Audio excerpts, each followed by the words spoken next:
When you were talking, it sounded like from Nima. Yes. But at some point when you talk, I got the impression from your talk that like you were from Grand G. Oh, no, you from Nima? Yes, ma'am. Let me clarify that. Okay. You hear me talking about Grand G there? Yes. Of the trip that we took on a peace trip. Okay. That's why you got caught off. Thank you. Yes. I was not here when you introduced, so I'll just ask you a question relating to what I heard. Yes, ma'am. But looking at your profile, and since I listened to a lot of information you gave, and from Nima, I see you're a member of the UBF, which is United Brother of Friendship. I see, is it true you member also All Feathers? Are you member of ROGT, which is the International Order of Good Templars? And you also a member of the Free Accepted Masons? Are you? I come here, I'll answer that question. You know, it should not be like I want to be fighting, but what I said, I think I said it, and I had not been that could not have been in my profile.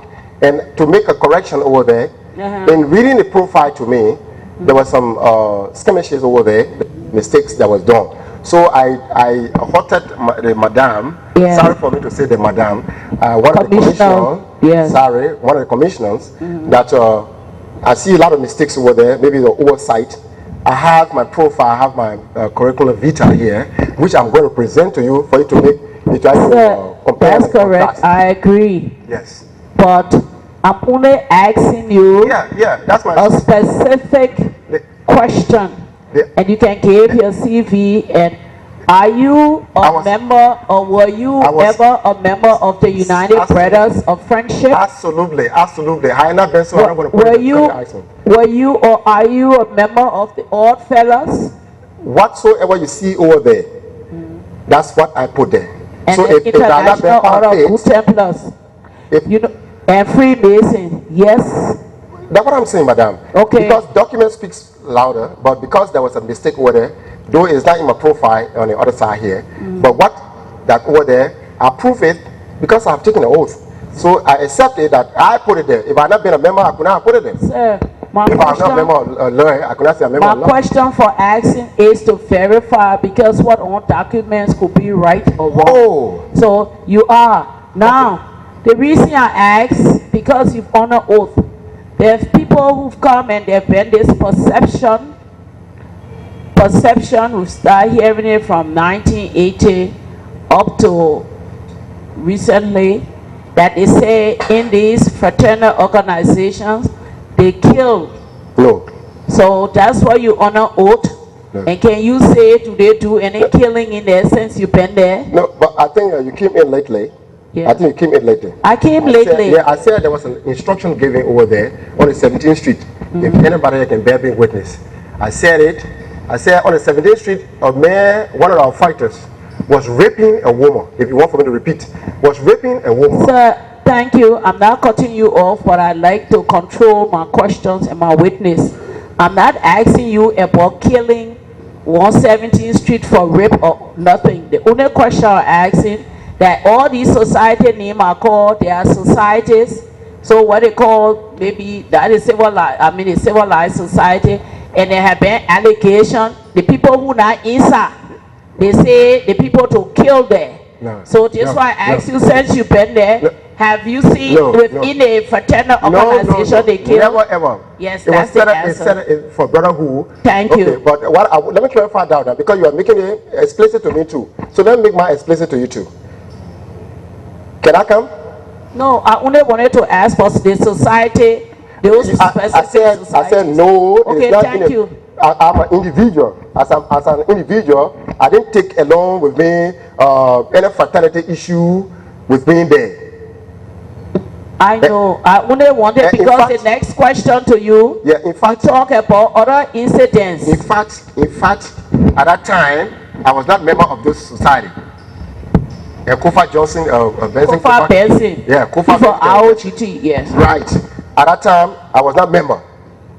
But when they put you there, since you've been there, you ever see them that what they do there? No. I continue to detest that. No, it's not. All right, thank you. I just wanted to, for you who honor oath, you who from Nima, who joined those particular societies and that they say they were killing there, that you can say or not? No, they don't kill? no, never ever. I've seen it.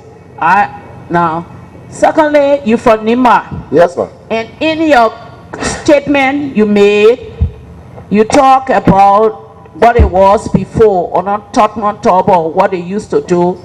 And I'm only concerning myself with the issue of the lawyers. And the reason why I only know from my experience from the Thomas and Tobo time where I know.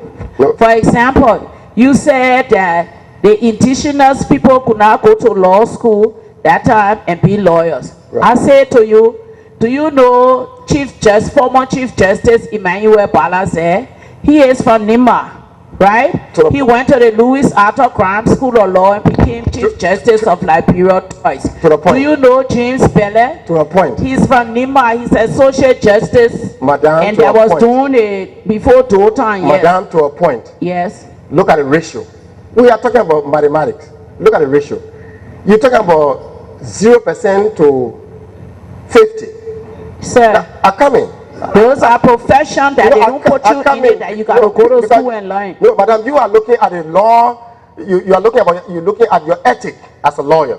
But I am saying that the indigenous were not opportune to be a lawyer in this country in those days, because the One System Party did not allow for indigenous to criticize that government.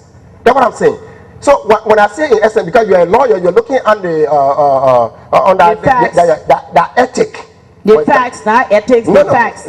No, I know facts come with ethic too.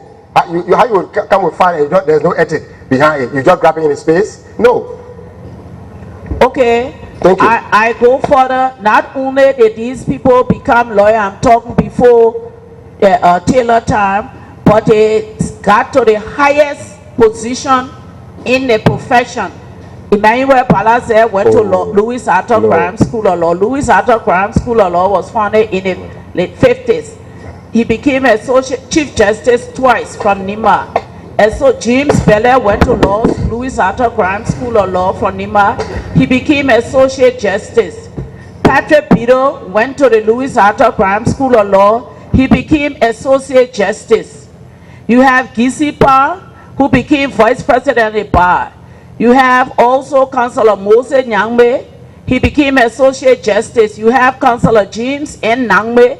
He became Chief Justice. You have Councillor Zango from Lofa. He became Associate Justice. You have George Tule. He became Associate Justice, and his son, who died the other day, became Associate Justice. You have Frank E.S. Koroma from Kitma, Associate Justice. You have Victor Nair from Kit Palmer's Associate. Those are people who went to law school before Dole time.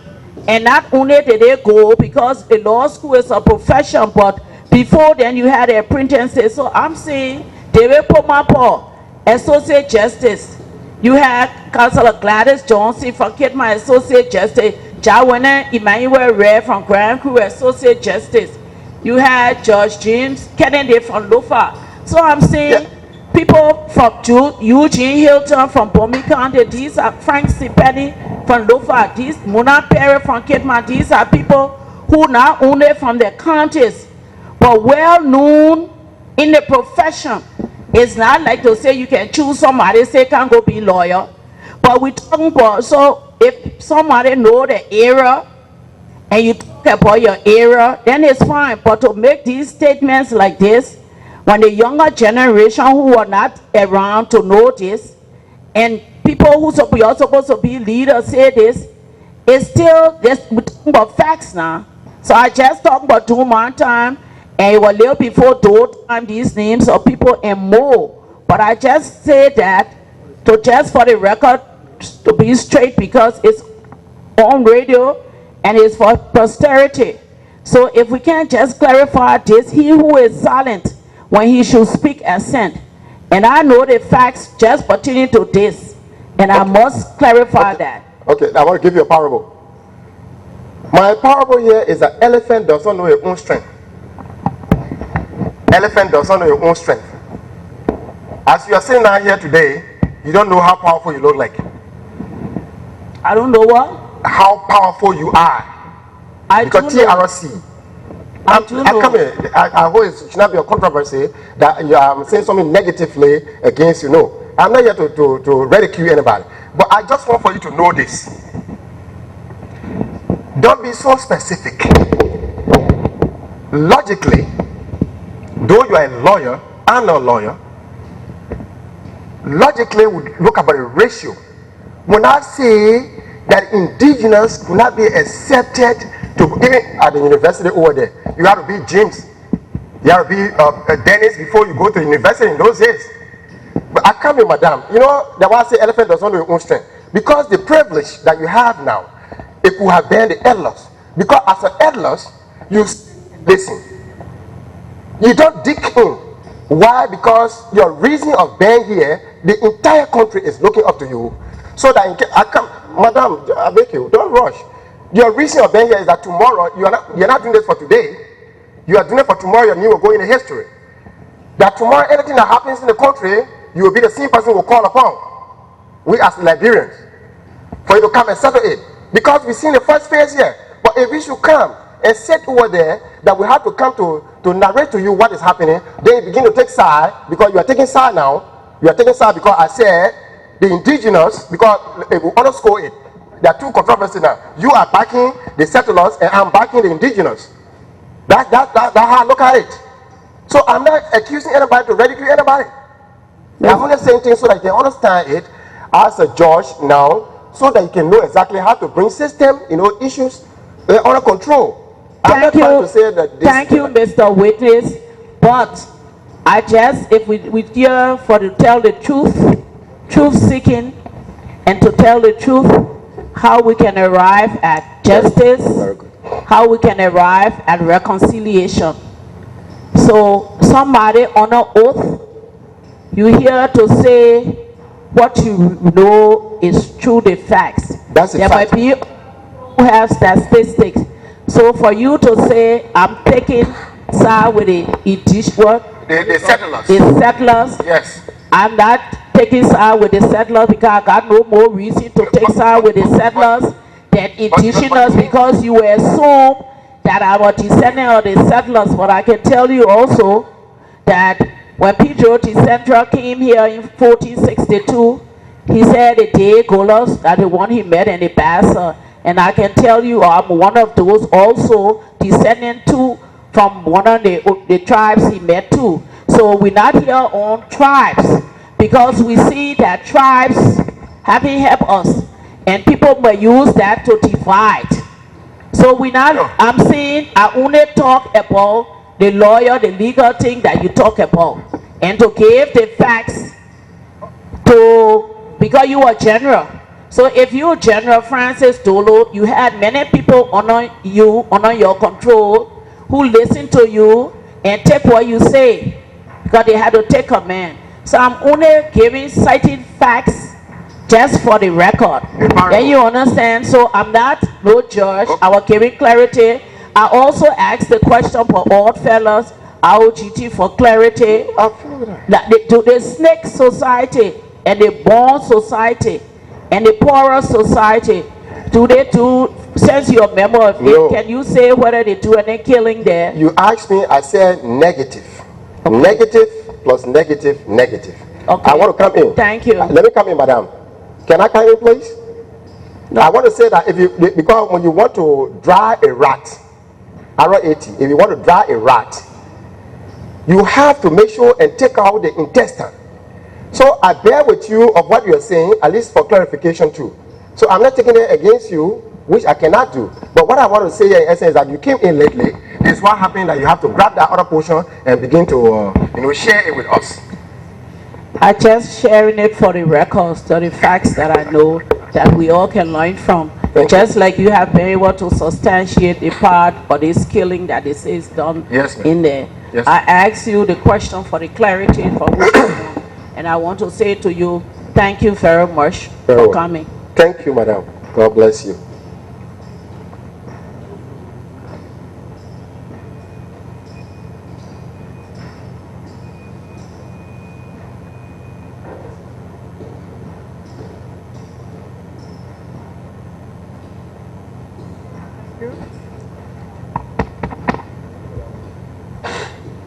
Thank you very much, Mr. Witness, for your testimony. Yes, ma'am. Excuse me. You said you joined the NPFL. What year was that? 1990. I said, I think in the deliberation order, I said, if I can set the record straight for you now, I said July 4th, 1990. When I crossed, okay, yeah. I think on the second sheet, 1, 2, 3. July 4th, 1990? The fourth paragraph. Okay. Fourth paragraph, first line. Where I said something, I said, the time of change befell upon me when on the 4th of July, 1990. To be specific in Pinsway. I think I explained something. Can I read a paragraph for you or what? So I've joined the NPFL, let me say so far joined, is that it was in July 4th, 1990. So how long from 1990, what was your control area? Very good. I just want to say something very strange. I started the war in this town and I ended the war in this town. It's like a man is born, then he dies. But in the interim of his lifespan, there are so many activities. Now what happened to me? I said here, my first assignment area was the buffer zone because of the intense fighting that international forces brought against us to drive us away. So we went to this place here, Shefflin Town, where you come from across the Long Bridge when you're going to RIA. The first place, because of the international forces being so powerful, they drove us back and we went on our side. So definitely, I think Firestone can attest to that. I was in control of Firestone, making sure that nothing goes all wrong and all this thing, and have a buffer zone. Then 1993, we were kicked out because of this. I think if you heard that the NPF was supposed to be driven away 40 miles or something like that, that was the event I'm talking about. We were driven about, we went to Kakata. Now, unfortunately for us who were there, Ulimo, whether K or J or whatsoever, be like, Ulimo attacked us. Then we left because, you know, I'm always on the main road. I'm always on the main road. So Kakata, I put a buffer zone there again. That buffer zone was after passing Kakata. There's a hay there, I think there's a gate there. That area where I put a buffer zone, that was the area that we were throughout until Charter would come to Monrovia. So then from there, I was the commanding general. I think somebody came in a few days and said that Nathan Gay and I were making, fighting, and I asked him why he didn't come to my aid and all this thing. I think when Eric Mungbe, he was living in Head Town, I was living in West Town, and I was in between there on the highway. I was there purposely to make sure that there should be no infiltration. Why? Because Nathan Gay came in town here and have already decided to divert for NPFL to sell the land. So he said I should open a way, and I insisted. That's the secret out between here and I insisted. So he said, since I insist, he will display my hair. He will kill me and put my hair on the car and display it to the people that General Dolo had here. So it took us 2 weeks, 1.5 weeks rather. We had a fight among the both of us, the Marine group and the Army Terror Brigade group. I defend that place where they have Vamuya Corner Town. So because they wanted to also massacre the people because they said they're Manigo people. So I went over there. Even I think they who are under my voice now, I think they have their place in Vi Town or maybe Pakuya Town way there. So I blocked this area. I began to fight against him. We fought for 1.5 weeks, and Charles still has to send John Eltia to come to investigate between us. So my assignment, then from there, because you want to know what was my assignment in those time, then I was called upon to go to Banga, when Banga Fair, I read it in here, when Banga Fair, I was called upon to be the deputy chief of staff, when Namanya, John P. Namanya was the chief of staff. So after a certain time, because Charter had already decided that he wants to come to Monrovia, so he called me that he wanted to have a private security. So the private security, I went to Batala. I spent 8 months in Batala, and those that are in Batala can attest to my being in Batala. They can tell you my entire story or history of being there. So after it happened in 94, between 94 and 95, when Charter was coming in town, I brought some of the boys. Till now, some of them are in these security apparatus. I trained them personally myself. So from there, we came in town. I was in Congo town with the president, Charles Taylor. Then from there, after the election, he appointed me to be the 1st Battalion Commander. A position which I detested. I refused for 2 weeks, we're on it. So the family called me. They said, you know, the reason why Charles Taylor made you the commanding officer of 1st Battalion is that, you know, they need somebody that they trust, that cannot be convinced easily. We need people that they trust, that they kind of places they can send them. So I said, but we came from in the interior. They look at the other people, they send them to the places so that they can get their own living. All this, then go maybe go be over there to be talking to so all this thing. But then that I have been in the army before, and I ran away. I went because of safety to come back. I won't hesitate when more a president for me to argue for that long. So I accepted it. My evidence reference is Bob Taylor. He was the mediator. Okay, thank you for that information. Yes, ma'am. So you remain between Monrovia and Kakata all through? No. I said something that you didn't maybe capture well. I said when a man is born and he dies. But in the 2 interims, there are a lot of activities that go around. Maybe you might have heard I said I started the war in Liberia, in Monrovia, and ended in Monrovia. I started fighting here, though I have to go around, and I came back in Monrovia, and I ended in UG. This is why I was so specific to show you destination that this action took place. But I cannot lie to you. I went, as I just explained to you, that I took assignment in various areas. So I don't want to be a liar. Now you just talked about a fellow who was executed because he raped somebody. And in your area, did other soldiers, you saw other soldiers violating the people's rights? Your control area or?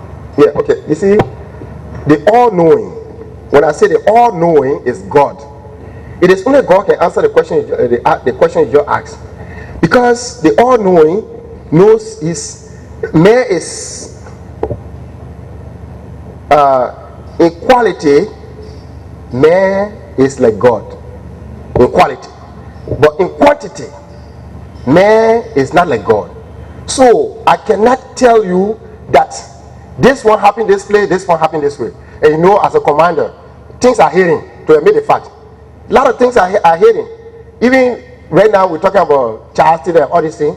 Many things some people did that because he was the president, they have to involve in it. A lot of things happen. Some commanders don't even know. I must be realistic. Now, April 6, you talk about April 6. You participated in April 6 street fight. Is that correct? April 6 street fight. Yeah, April 6. You took part in it. Yeah, I said it. But can you speak to us about the Episcopal Church massacre? The what? St. Thomas Church massacre on Camp Johnson Road. No. How much information you know about it? No. April 6, nobody could come on Camp Johnson Road. April 6, NPFL, Alhaji Kumar unit. I think he's listening to me. He's one of my voices as I'm speaking. Those that were here at that time, you could not cross the executive mansion to even. I think one time we went to the executive mansion with Pomako and all these things, and all these things. Those guys were so brave to come and attack the executive mansion.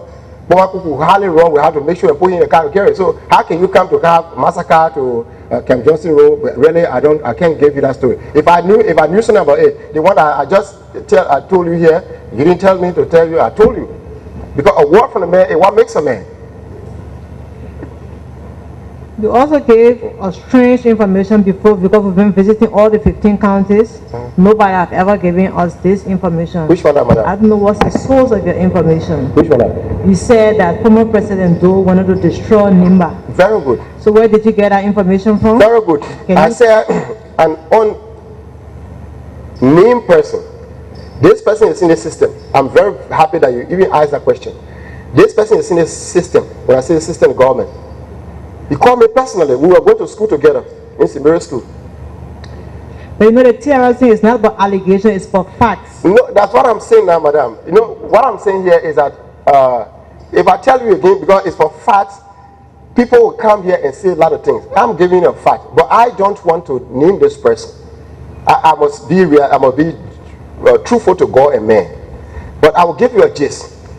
Though I already given threatening words, all Liberians can attest to that. That he said you're going to destroy Nima. And this man had come from America and told me it's best. I didn't buy him. I didn't ask him. He began to get story about in his library in the United States. He has informations on those issues. So if it deems necessary, I will go to consult him. If it is necessary, then I will convince him somehow that you see him. Then he will lecture you. But that was a chemical weapon that was brought in Cape. So let's assume that it's an allegation. Thank you very much. Against the person that you have not seen? Can't call the person name either. With all due respect, I made mention that I will contact this gentleman to get his view. Whatsoever, I know the place. I will get to you people so you can at least interact. Thank you very much. Yes, ma'am.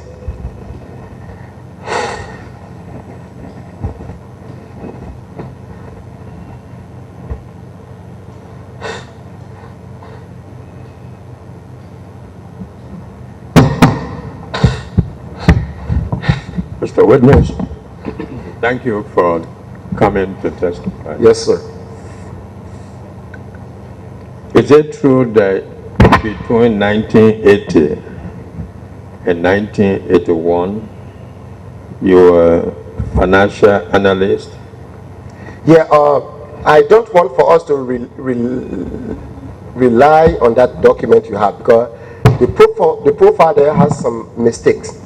I did explain here that I have my curriculum vitae. Then the question whether you were or you were not. No, you said this is what you are saying. You said 1980 or 79 whatsoever that you are an analyst. But I want to tell you that in reading that profile to me, there was a mistake. So I am not counting on that. I am only counting on the curriculum vitae that I have here to be presented to you. That in any other time that you want to see me, I can see it. But what I put here is from 1985 to 1987, payroll analyst, brigade controller section, and personnel section. So that's what I told you over there. That profile, I'm not counting it seriously because there's already a mistake, maybe an oversight. So this is the correct one that I'm going to, seeing is believing. Seeing is believing. I'm exchanging something to hand it to you. So tomorrow, I cannot go anywhere to deny it that, oh no, I saw Sheikh Fuma and I gave him no, I didn't do it. But I want to be realistic among the public and the Liberian people to know that I handle you a document that will represent me in the future. I don't want to deal with that document that has mistake in it and whereas I'm living. So this one is the accurate one that I will present to you. Thank you. Thank you very much. But were you at any time during the military career a director of martial art? Oh, this retired general sitting down here, he is the okay, let me come with some story. It's like an inborn tendency. I did African wrestling, real wrestling. I used to tie the bumble and go on the wrestling ground. Then from there again, my father, as you know, from Sanukole, Dolo, if you know the late Dolo, I'm not talking about Patrick Dolo or Michael Dolo, I'm talking about Dolo, who was a messenger. That was an inborn tendency for us. We are all soldiers, so we are warriors. So for this reason, we could not be, we cannot keep those, acts far from us. So to admit the fact, I began to do taekwondo. Here I went on an international scene. I fought in the ring. I think the Minister of Defense, Bani Samuka, and I were a team member. We traveled more than 3 times to go abroad in Europe and all this thing to do some fighting over there. So presently, I am the president of the Liberian Taekwondo Association of Liberia. And those are all of my boys, they know exactly what I'm saying, that's a fact. Were you ever a training commandant at Batala base? No, you see, you have to specify this military terminology can incriminate somebody. When you say a training commandant, in other words, I superintend I superintend. I didn't superintend. I say I superintend that I supervise the elements of child security network that's supposed to be built to come and take care of him in time. So definitely, nobody was there. So when you say training commandant, I had commanders, I had commandants that were under me, that were taking instructions to make sure that, because it was security, because anything that goes on wrong will come in town, I'll be here responsible. So the war commandant, I think the training commandant could refer to maybe John S. Tano, because he was the training and planning man in NPFL. So that question could have been addressed to him so that he can handle that. So I think... so you were a superintendent? When I say superintendent, no, I say I superintend. Yeah, but yes, superintendent. I supervise. A superintendent. Yeah, okay. Is a superintendent. I supervise. Okay, so you supervise the Batala base. No, let's do it this way. When you say Batala base, you're trying to generalize it. I have been specific in my deliberation here. If you generalize it that you were the training commandant for Batala, that means that when ATU was there, when the other units were there, then they know that I'm caught in a web, which I don't want. So I said specifically, it was an specific, can I say incident? No. Can I say an event? Okay. That particular moment, that Charter was coming in town, his security, private security. The reason why you may ask, maybe I'm very sorry that you didn't ask me why was the purpose of his creating private security. Because Charter has a lot of areas that he wanted for them to be covered up. He leaving from that area to come here, it will create problem for him because he had places in this place in Ganta. Security will be to take care of property. He had property in Ganta, in Banga. People had to be over there, his farm. Then secondly, Tolota. He has people will be on a farm there to take care of Kugu Nest. He had properties over there. So these security were trained to take care of various areas. And moreover again, when he comes to town, then he will get his own protection. I think if you can attest to what I'm saying, you saw Krumah when Krumah was in town. He has to the executive marshal, I don't know as whether when Krumah was the councilman, you ever went to the executive marshal, he has private security with black jacket. You see there the guys were in black jacket with black jean trousers, that is part of security. So chartered up on the security. If you saw the guys in the coat suit and all these things, they were the ones I'm talking about. But did you know how Batala base were being run? Pardon? Brand? How ran? How it been operated? Oh no, you see, it's like if I want to know much about you, I will get closer to Chikafuma. So I cannot come here to exaggerate and say something like verbal irony that says something that does not resemble something. So I don't want to agree with that question you gave that no. When it comes to Batala, I specific detail that I gave you on the issue of child security to escort him in town. But anything that comes beyond that, people are in town here. People are seeing us. You can get to them and individually ask them about Francis Dolo, whether he took it. No. How did the inquiry unit of TRC, how the inquiry unit got in touch with you? Okay, beautiful. I think my opening statement, I made mention here that two things didn't go down well with me. The first one was the time frame. I was told to be here by 10 o'clock. I entered this identical building I'm sitting in today. I enter here at 9 o'clock sharp, not even 1 minute, not 59 minutes to, or not 1 minute after. 9 o'clock, I was sitting down over there. And those of your security that are here, they can attest to that. That's what didn't go down well with me. Because I'm a soldier. Yeah, today. Because I'm a soldier. When you talk about time, I have to respect it. For us Liberian, our problem here is time. We don't respect time. But for me, my discipline taught me how to respect time. Now, the second one was that there were two actions here.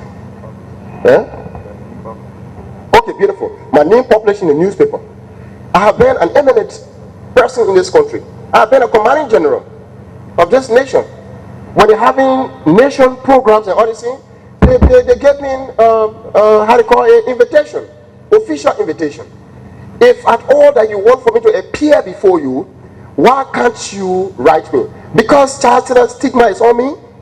This is the reason why my name went in the newspaper. That could not have been like that. I could have been, if I refuse your call, then you have all right to publish my name in a newspaper. But in the absence of those things, it didn't happen that way. I saw my name in the newspaper. So that didn't go down well with me. So I think that's it. But my question is, how did you get in contact? That's what I'm saying. So through that, when? Through that, this is what I'm telling you. I think, I don't know, but really I cannot take a track of that. Maybe I took a note on that. But then when I went there, I went 2 times.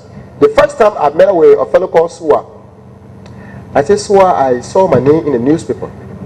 He said, oh yeah. Then it was on Friday, I think it was on Thursday or something. Then he said, but say it's during the weekend, I want for you to come here Monday. But Monday, be here at 10 o'clock. So Monday, 10 o'clock, I went to the office, quarter to 9, I was already there. I went there, I asked after him. Then they took me in an office. You climb the stair, then on the right, it's a wide opening space with computers, operators. Then another row leads there, like this. One room on the left, bathroom. Then on the other side, there's another room there. Then I saw a gentleman called Steve. I don't know, Steven or Steve. Then I introduced myself. I said, oh, you can have a seat. But before that, I've already given my information to them that they should announce me. So when I got in there, they offered me a seat. I sat down, but they were doing some other things. Then Steve, they were very generous. They accepted, they received me well, and I felt, because the interpretation TRC in the outside world there, it looks, when somebody does it like this, they don't understand it. But this trip when I went over there, it was proving that there was gentlemen and people. Even today when I came, there was a lady that caught my attention and approached me. I'm just hitting the point so you can understand how generous these people, are and where that I met them. So they offered me. The man said, "We want to take your profile." I didn't hesitate. I said yes. He said, "Oh, really, man, you really welcome to do it." I said, "Oh, I have no problem." I said, "But because when some people come here, they can hesitate and say it." So I said, "No problem." So he did a profile. Then after the profile, then came the interview. During the time of the interview, they brought camera or they brought tape recorders and all this thing. But they are a little bit skeptical. Why should it be this way that I have to come? So it means that this is the end of being here. But they didn't know that I had my testimony prepared. I left it home at the time. So I said, but is this the end of me? But I want for the Liberian people to listen to me too. Because I play a role in this country that, there's certain things they need to be aware of. So he told me, oh, but you came prepared. I said, but let's go. Then they called I think about 3 of them, 4 of them or something, because the other people were on the computer. So they began to interview me. Now they asked me whether I would want to appear before the TRC. I told them that, yes, I would like to appear before the TRC. But then they tried to convince me that, sometimes it's not necessary that you go to the TRC hearing. But sometimes you come here, all depends on how we're going to get your profile in the interview. So I was kind of left in suspense. So I said, it looks like so. So after the day, they promised me to go for my profile, a copy of my profile. That's where, that is mistaken, because if I had gotten a profile, then what is happening today could not happen. I went there for the first time, I made the first attempt, I went there. They said they were not prepared because that day I went, no current was in the building. There was no current at all, which I believe it, because I went inside the whole place and people were not paying attention.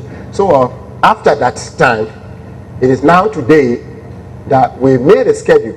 Then SUA went about 2 weeks ago in my office because I was appointed by the president, waiting for confirmation to be the Assistant Director General for Veteran Affairs. So all the noise on the street and all these things, try to console the men. So he went in the office, he took out a sheet of paper. He said, Dolo, you are here for the 5th. You see here? Then he showed me the listing, but I didn't go through it. He said, okay, the 5th, he carried a pickup, white pickup. There were 2. Then I escorted him and said, oh, it's on the 5th. He said, okay. So he left. But the 5th that was supposed to come, I think there were certain things that were happening here, so I couldn't come. So he called me that it should be on the 4th. I said, no, you told me on the 5th. Then why on the 4th? They said, okay, but then we're sending you to Monday. I said, with a pleasure. So this is why I'm here today. Is it true that you joined the army in 1977 and you remain in the army up to the coming of NPFL? Absolutely. 1977 December, I was adopted into the Armed Forces of Liberia with a career. I went in the army as an agent. I think you find it in my curriculum vitae there. So I did advanced security with the American military mission. So I did advanced security. So I was adopted into the Armed Forces as an agent. Then from there, I was put into the army because 1979 OU was coming. So Thomas said he wanted 12 high school graduates. Out of the 12 high school graduates, I was one of those. And because they were training 500 men in Todi, Konekada was the G2 commander, because we have to keep track on those that were training in Todi over there, so we cannot get a kind of bar movement over there, because when you put 500 men together, teaching them how to use the arm and all these things, you got to send security behind them. So we're 11 G2 personnel went there, but one person didn't go. So we're 11 over there. And even there, which is very impossible in the army, but we set the record. The 11 of us that went over there before the 1979, how they call it, celebration OAU meeting, they gave us PFC promotion. 11 persons with PFC promotion. They promoted us to PFC, all of 11. Then we graduated. We spent almost about 8 months on the base. The training about, I'm a Catholic. I am a Green Beret graduate. I am a Red Beret Advanced Commando graduate. And they brought us mainly in the army so that we can take care of the president that will be coming. So the now president in Kenya, Mwai Kibaki, I was assigned directly with him during the time of OAU. So I think that's part of the explanation. As agent planted in the AFL, what can you tell us? What was your experience in 1979 during the rice riot? What was the role of the AFL? Let me admit this plain blank to you, that anything that happens in the country with majority is that everybody is involved in it. Everybody is involved in it. I can experience that. I think there was an instruction given that those that are taking UN draft to go to the executive mansion, the soldiers should block the road there. You know, I, as an agent, we went on the field, but I have no authority to tell the people who say, look, you're moving from the road. No, but we go and write our observation and send it to higher heights so that they can know exactly what's happening. I'm very sorry to come to give you the impact of my security network, but that's what it went on. Those the soldier had an arm like this, nobody could fire. People came and passed all of that. So if you want to get inside of it, this the information I'm giving you, the rice riot.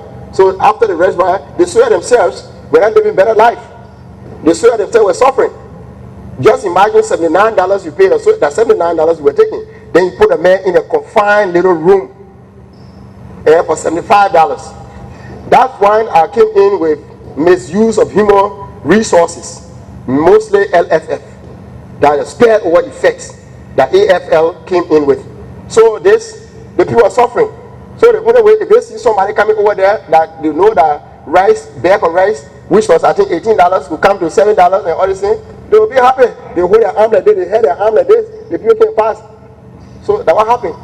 So that's the only report I can give you. Did you experience the Armed Forces personnel participating in looting of business centers? I told you, Shikafamba, I told you, boldly, that it was the matter of all Liberians. Just imagine, because Liberia is a testing ground for the entire world. Anything strange that happens outside the world, they will test it on the ground here. Nobody knew about looting. So when they came here, everybody was involved in the looting. I was admitted the fact. Every Liberian, pregnant woman, everybody, soldier, police, everybody was involved in it. So I think those that honor my voice will say, why you saying that's a fact or not? Now, you were happy to see a change. Very good. And the change came by 1980 coup. Then you will stay members of AFL. Yeah. What a dramatic change. Wow. What encouraged you to change dramatically from AFL of a changed government that you advocated to NPFL? Wow. Can I say Uncle Shikafuma? Yeah. When I say Uncle Shikafuma, because I don't want to go into the in-depth connotation. I knew your father too good. Beautiful. So let me just stop that. Yeah. Please come in again with a question. Just take a... I'm saying that you saw the need Okay, beautiful. of a change. Okay, beautiful. And the change came. Yes, yes. But then after some time, Yes. you changed dramatically Okay, no. from what you advocated to what was coming. You know, when you say it was an evolution, not revolution, but it was an evolution, the slow process of my change. Why I made it an evolution? Why I made it an evolution is that because I was threatening. I'm very sorry that you came here. This document will give you a overview of what I've said here. Why I went to NPFL. There was no two factions in Monrovia. There was only AFL. And you can bear me witness that when NPFL was coming, you saw the action in this town. You saw that the AFL, to be specific, the Crown ethnic group, could not lay eyes of those from Nima County. I'm not taking out the scar from the body so to see new soul, no.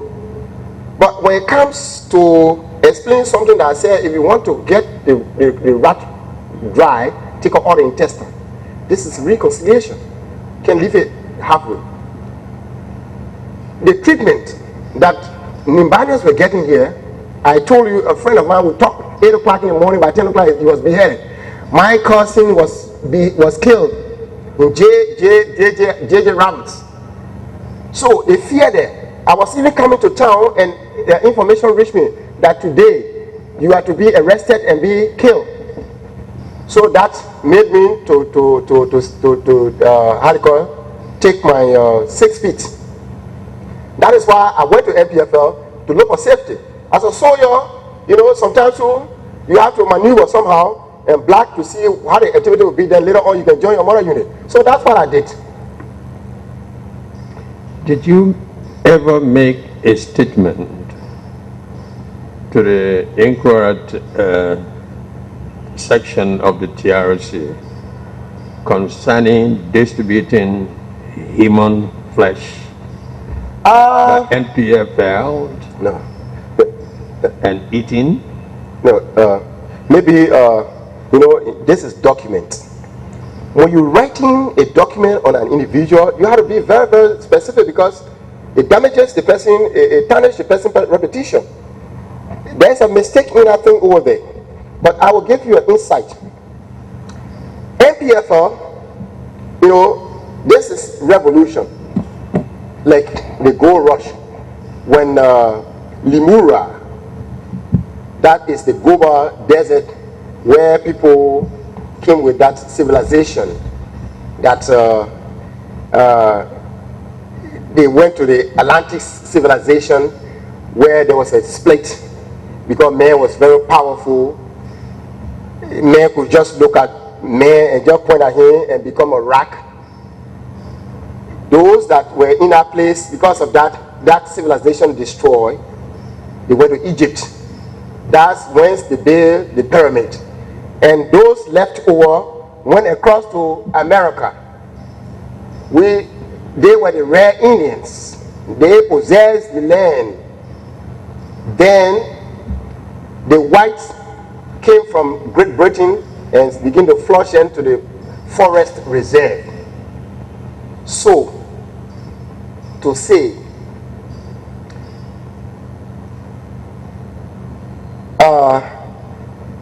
how can I portray this? Really, can you come in to lift me up in your quest? I'm talking to you, Chikuma. Yeah, because I want to link you. I want to link you up with this, what I was explaining, so that I can get it too clear. You said to us you were interviewed by the Inquiry Section. Okay, beautiful. Okay, I get it now. Now, I begin to give these points so that you can know exactly what happened. Maybe in the interview over there, it was stated because the questions that were asked. NPFL, because they were specific on marine. Marine, because everybody that comes say marine were eating human being. Marine were eating human being. I heard it, that marine were eating human being. I heard it. But I didn't, to admit the fact, I didn't see marine performing it. But I saw people saying that marine ate human being. And that was a notion, to admit the fact. So that, even myself, if I told you that Nathan Gay want to put my hair on the, how do you call it, on the car and eat my heart. So definitely, if they are saying that, then definitely the information there could be correct. But you did not make crystal clear to them, yes, NPFL fighters was eating human being. I mean, distributing human beings. This should not be something that I have to come to. You don't see human being packed in the bucket? Yeah. Oh, huh? Okay. Okay. I said, okay, the one I said today, I said the mind is not like a computer. I must be realistic. Yes, okay. A fellow, they call, I think, Kwame, Joe Kwame, something like that. I think they are from Irene. I think from stories we heard and we see something as such that he had a meat in a bucket. So the information that came about is that it's human being. So I must admit the fact that did you see with your own eyes? Yeah, in a bucket. But they say it's dog. Issue. They call it issue. The person told you it was a dog. That's what I'm saying. And you said somebody else said to you that it was a human being. You know, as a leader, information does not have from you. Yeah. Maybe I could have gone there. One of my boss could say, "Oh, Pati, that thing that human being." But before me, the man would say that dog and all this. What do I say? I hope you understand what I'm saying. So my question is, yes, you didn't tell them that you did see NPFL fight. No, when you say NPFL, wait, killing human being, whether Marine, whether any other group is an NPFL. But my question is, did you ever tell them from your own mouth that the NPFL fighters used to kill human beings, butcher it, and distribute it frequently? No. Let's set the record straight. Let's set the record straight. Let's set the record straight. When you say NPFL, you try to generalize the thing, but we have to be specific. Because we say marine. Okay, marine. Yeah, because when you say NPFL, you're talking about you try to say the entire NPFL, they are human eater. Then it includes myself. Yeah. That's what I'm trying to say. Right, so I'm trying to tell you the information because I have gotten a gist. So I have to contribute. We have come here to give you a supporting element to your history making. So can I have story that thing that I didn't do that I can't have it? No. And we don't want you to tell us something too that you have no knowledge.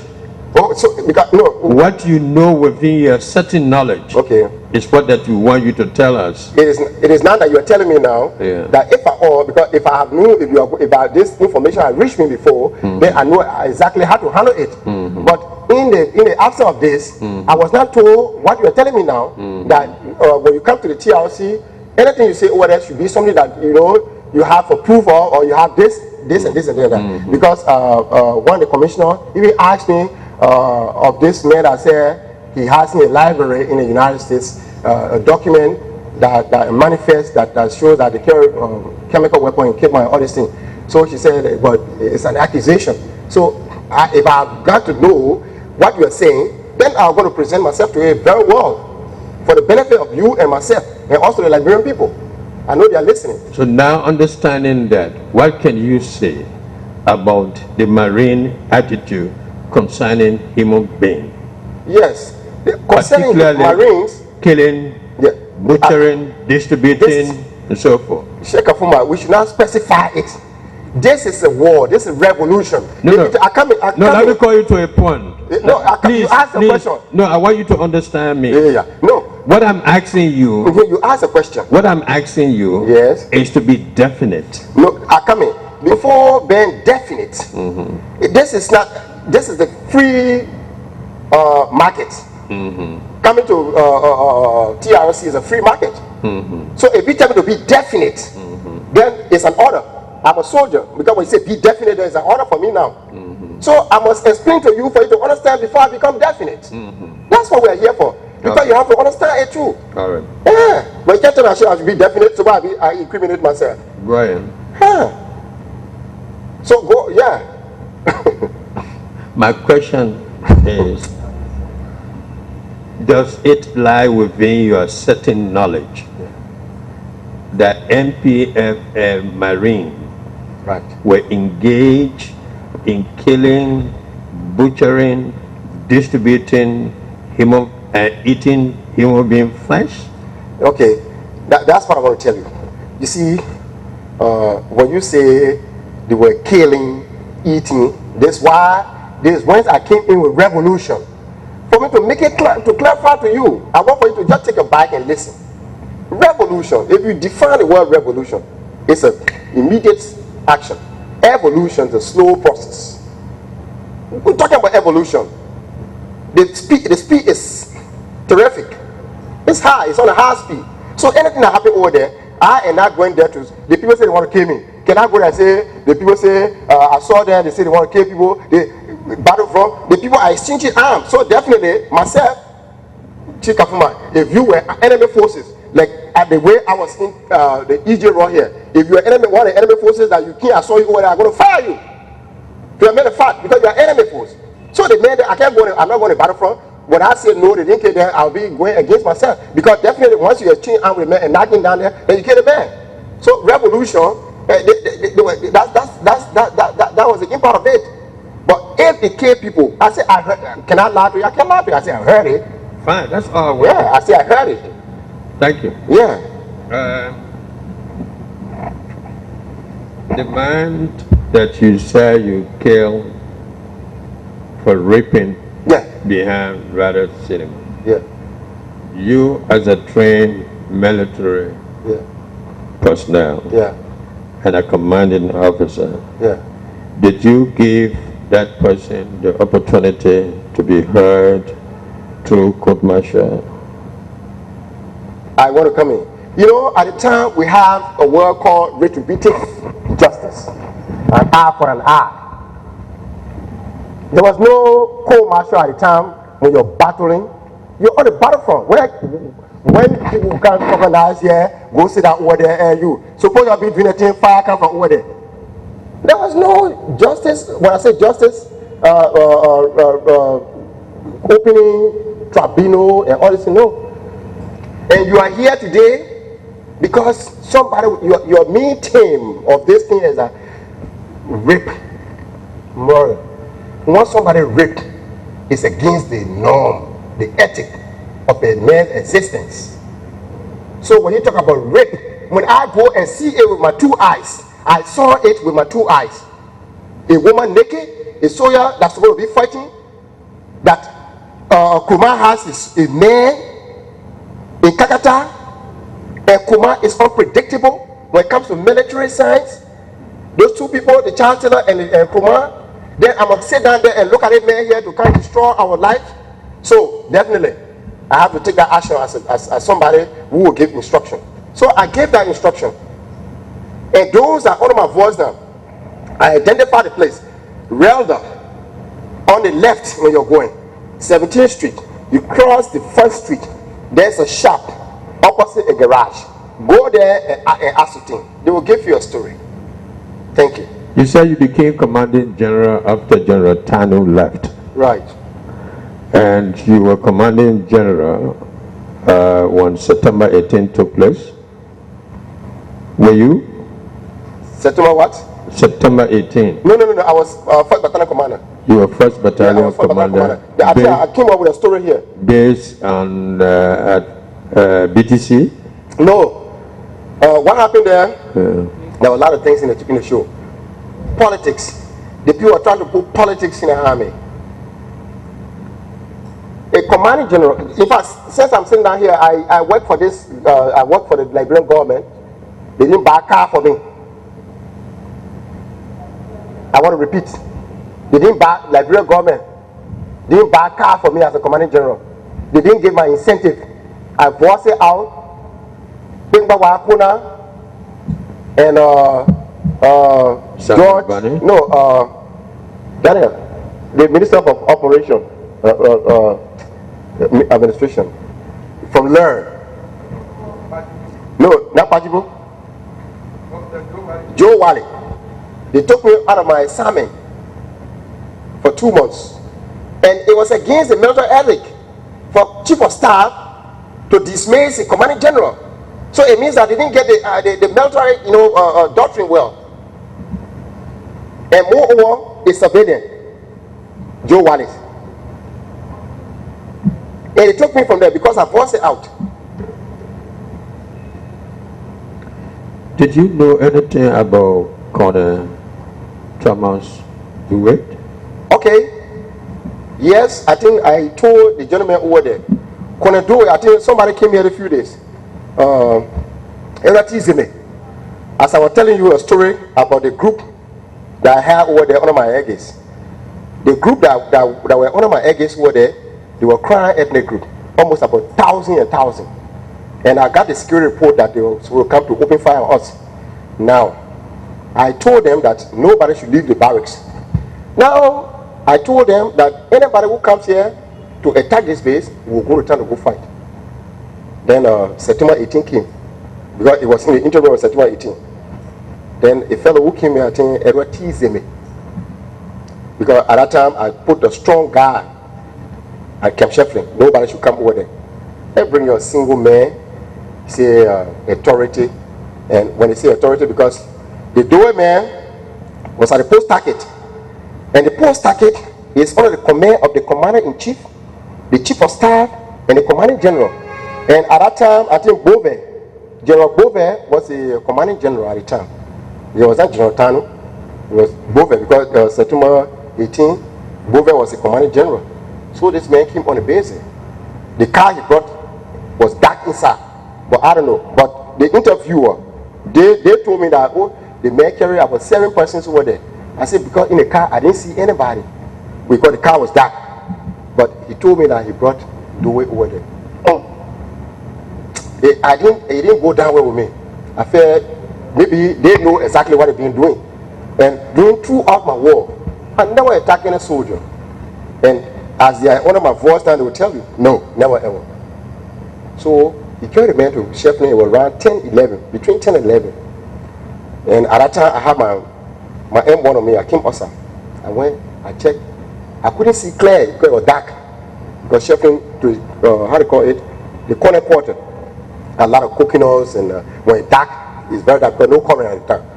So I told him, I said, I don't appreciate that kind of thing. So he left. When he left, after 5 minutes, one of my bodyguards said, oh, Papi, we had a gun sound over there to the firing range. I said, oh. Then I pull up. But the interviewer already told me that 7 persons he carried to have them executed. That's what he told me. So I went on the ground. When I got to the firing range, in the center of the firing, they were digging hole. So I got there, I stood up. Not quite 2-3 minutes, I pull up. Because it showed a very bad sign that a single person over there, crime man, had been taken by that man to go and kill him, and whereas I have Bono over there. So killing a man over there is a problem. So I didn't appreciate it at all. If I'm going to appreciate it, I'm going to tell you it. I'm going to deny, say I don't know anything about it. But I didn't appreciate it. Because all those people have been my friends. And looking at it, my mother is from the Ivory Coast. She just went home. She says she's so old that she has to go and she died, let her die in her home. And my mother and the crime people, they have similar boundary. This is why I never kill any crime man. I never fight. Even they are my brothers, my friends, we joke daily, we play fun and all these things. Because my mother told me that they have common boundary. So it could be a mistake if I should do that, then means I put my hand in blood. So my mother just left, she gone home. So I didn't appreciate it. Because I had almost about 3,000 grand people with me. If I want to be a bad person, I could have been a bad person because when I went to Grand Jury, Ma treated me in 1996. The Ma handled me, they humiliated me. I could have gone, I could have said, yeah, let me make history. Like in Sabibo. If you watch the show of Sabibo, where the Russian, the Russian and the Jews, how they kill the people, they call the people on formation. I could say, yeah, let me make a history. I call the people on formation, I had arms and ammunition. I could just open the arm on them, and came enough. Then I've already made a history. But to look at one single person and do that, I'm saying that God is listening to me. When you went there, yeah, I went there to make sure. And they were digging the hole. Yes. Did you see Connor do it? No. To admit the fact, I say I didn't lay eyes on him. If I lay eyes on him, why should I deny again? I saw him there. Let me jab it. If I lay eyes on him, I'm going to tell you yes. I said, but they were digging hole. Who were then digging the hole? No, there were people that he carried. The people who carried? No, Edward Zime.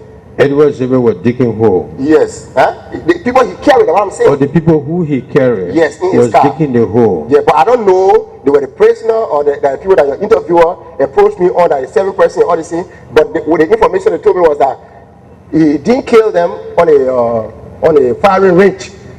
What he did, they have a training ground. When you go into RIA, you leave the Sheffield barracks on the right. On the left, you see a very big building there. The way he killed them behind it. That's what the interviewer told me. That's the information they gave me. So I don't know. Thank you. So it was the interviewer from TRC that gave you the information that they took on the 7 persons. About 7 persons. Yes. But not you. Pardon? Not you. I said, I repeat, I said the interviewer for TRC on 9th Street gave me the information that 7 persons that he executed. And among them were going to do it? Yes, rightfully.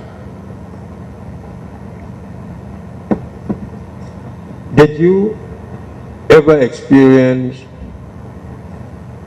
or seen taking bodies of people in a dump truck and the use of front loaders to bury them? That is since September 18, 1998 issue there. I said it because you came late. And those questions have been, I'm just doing it vividly because I know you personally. You can't ask me a question that I begin to argue with you.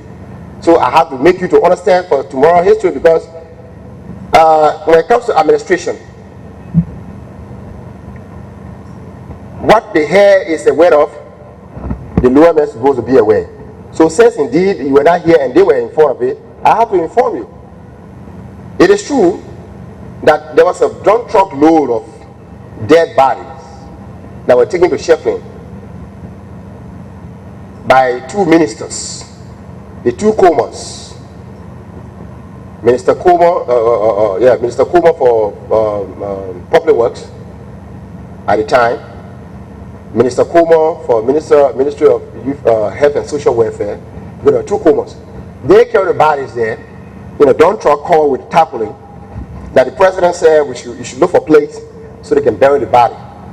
And the body you may ask again, how managed the people having to die? You know, because of the September 18 fracas. And I may mention that it was a cross fire. Because I was not in town. Because you asked me how you managed to know crossfire. That's the story that came behind it. So it was a crossfire.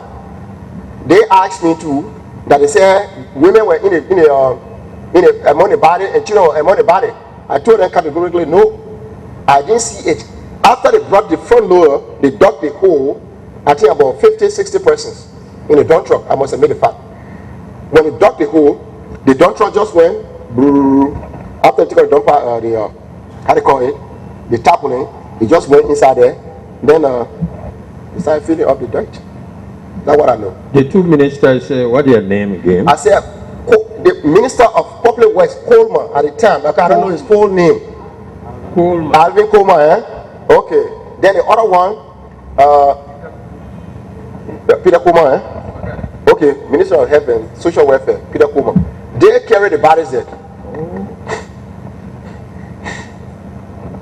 That day.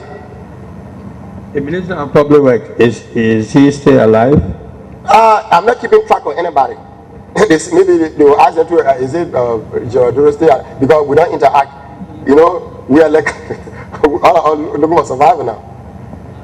So I can't. But can you still remember the particular spot where these people very were? Well, very well. To make sure that I kept track of the place, my two brothers that were in the army, I buried them there for history. But somebody say, but why you call history? Today you ask me. Suppose I say, yeah, I know, and I go and show a different place, then I'm at fault. My two brothers, Joseph Dolo, the late, and Patrick Dolo, they were all captains. They died when we were in Sheffield. So the identical area, above it. Right now, Joseph Dolo, how do you call it? The grave. The grave is there. So it makes it very easy for me to capture it. Very, very easy.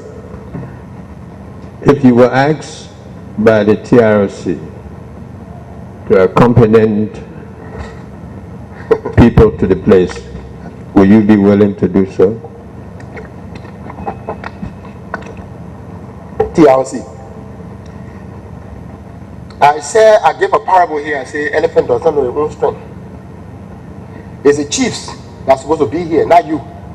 Okay, you're supposed to be part of them because you're a chief. But the other people are not supposed to be there because they're not chief. What is happening now is the chief that's supposed to be here. We put you here, we are Liberians. So if I come here to make sure, and I continue to give a parable on a roasted rat, you have to take out the guts before it get dry. Why not? I told you that I made a specific identity that when I'm caught and I be asked to make sure I can identify the place, I will surely do that. Thank you very much. No mention.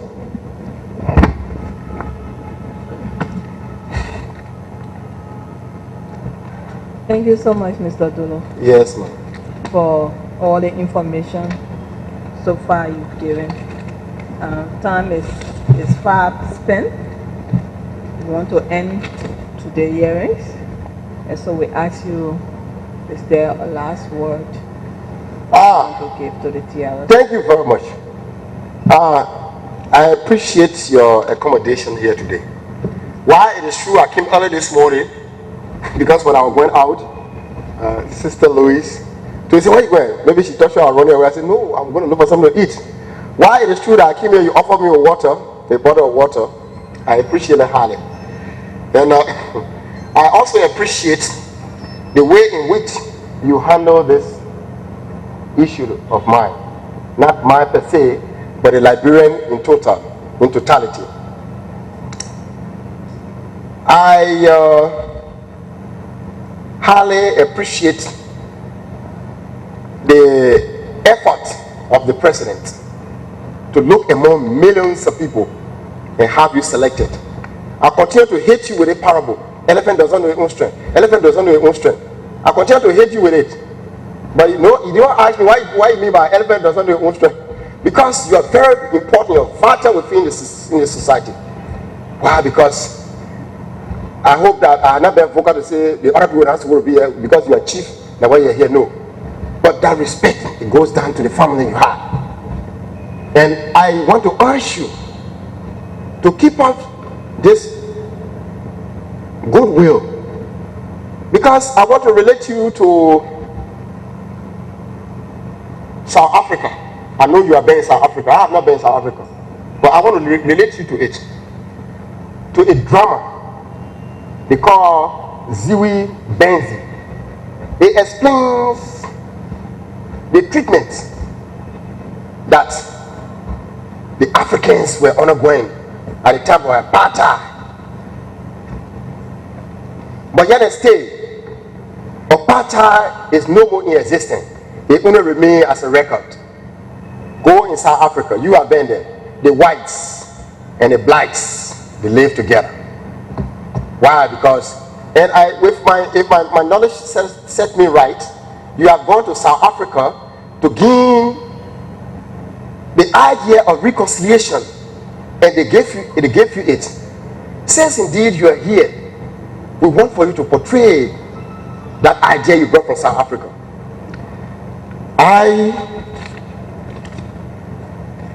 For me, I am not to tell an individual I'm sorry, never ever. I cannot. But I will be capacitated to tell the Liberian people I'm very sorry. Why? Someone asked me, why you should go over there and say you should tell people sorry. I am telling the Liberian people sorry because I had not gone to EJ Raw and spent 2 weeks there for learn not to go to the executive mansion. If I have opened the bridges and learn work to go to the executive mansion, there are going to be no TRC today. So I'm telling Liberians, I'm very sorry that I made it, that TRC is here today.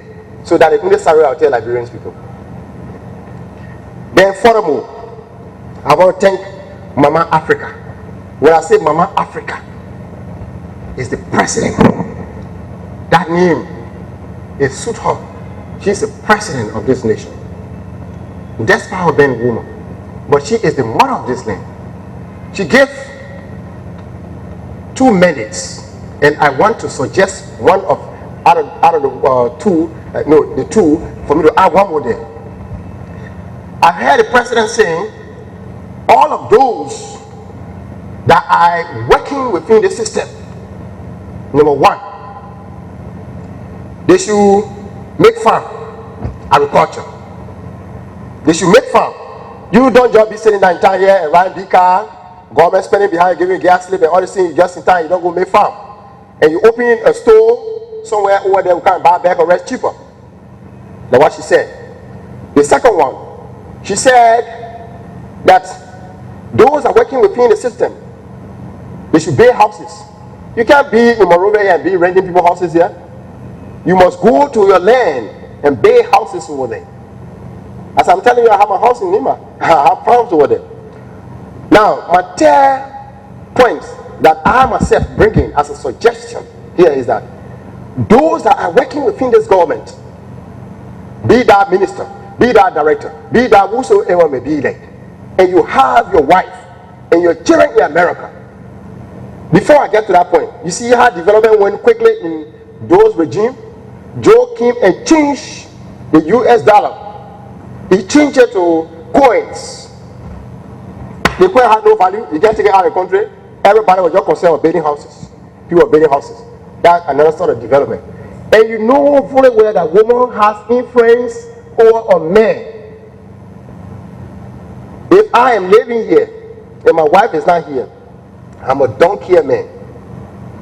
So, in essence, those people that are in higher position in this country, let them bring their wives, their children home. They should not be here and added. They are so pure that something will still happen. No. The money they're sending over there, that money there could go in the interior and build a hut. I don't say a house, but a hut. That money they're sending America to their family, their children and wives over there, that money is supposed to be here when the woman is here. Because the woman has to influence the man. Look, that's what they found. Look, that baby one. Me, I want for you to do this. But all of them, they have their wives in America. They were sitting down here. Then they get the best lucrative job. Then they're sitting down, we here, we got our children here, we got our wives here. Why? Why they can't bring that woman and children here? So all I can taste the ground. Reference. Look at the Nigerians. Look at the Ghanaians. The Ghanaian or the Nigerian man will come here, he will eat dry bread. When he gets the money, he carry it home. Those are being in Ghana. Go and see Ghana. Development is going on there. Why these people cannot bring their family here and stay here with little money they send it over there? Monday, that $100, say that $100, that's $6,000 Liberian dollar. That $6,000 can pay something for us. So that's my suggestion. I want for you to please pass it over to the president. Let her add it to the two that she just gave. That's my only suggestion. And moreover, Liberians. There are only two tribes in this country that I noticed fully whether they are united. Someone asked me whether you're from Canada, you say those two tribes are united. Those two tribes are united. To namely, the Madingo, the Kran, those people, the way they are united, this is how all the tribes are looking like. Then now, Liberia, I think we will be having a hanging story horses in the sky because they are united. They can help each other. So unison is what makes the country. Then you see the people over there talking, united we stand, divided we fall. Look at that. You see? Divided we fall where? Look. So, madam, thank you very much for accommodating me for the day. I think I have nothing much to be said, but this for my suggestion. You will see, tomorrow you will call me and say, because of your little suggestion you gave that day, it brought development. Let all the people, let them say all their wives, let them call. If the president should not, let the president take presidential decision. If you don't bring your woman here, your children here to be here with you, they take you for a job. Those who get a woman and children here, let them be here getting a job. Thank you very much. You too. Thank you too, and I hope the president was listening so that she will get that particular suggestion. Yeah, I don't have far for you. You sign it? Did he sign it? Okay. My name.